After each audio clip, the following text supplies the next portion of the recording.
Hello, and welcome to the Commonwealth December Market Update. My name is Brad McMillan. I'm Commonwealth's Chief Investment Officer. After a very strong October, it would have been reasonable to expect November to pull back a bit. And in fact it did, but then it recovered again at the end of the month, which is a good sign. Internationally, markets did worse. They generally ended the month with a decline. And the discrepancy there is quite interesting, and it speaks to what's going on in the world. Let's start with the U.S. Fundamentally, the U.S. is in good shape. The real driver of the U.S. economy is job creation. We added 271,000 jobs, which was about half again as much as what expectations were. This followed 2 months where we really had subpar job gains, and it was an immense relief, frankly, because it also included the very good news that wage growth was ticking up. So consequently, we look at the U.S. economy and we think, we're doing okay. And the Fed actually seems to concur, and we'll talk about that in a minute. But the thing is, the average person is not so sure. We've seen consumer confidence decline in both of the major surveys.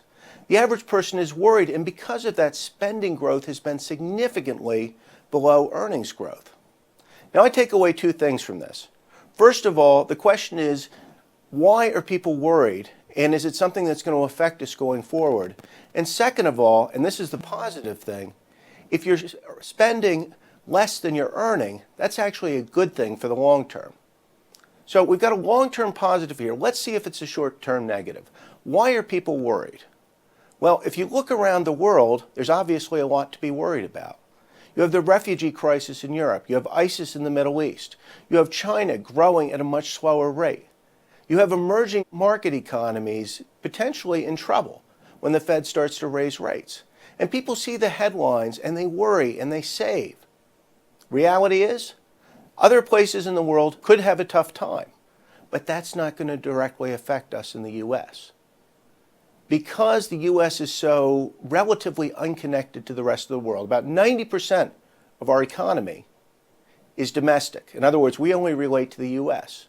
So we're seeing a lot of damage. We're seeing damage in manufacturing from the strong dollar. We're seeing damage in manufacturing from weakness elsewhere in the world, but that's a very small part of the economy. The part that matters, the services sector, actually continues to do extremely well. The part that matters, consumer jobs and wage growth, continues to do extremely well.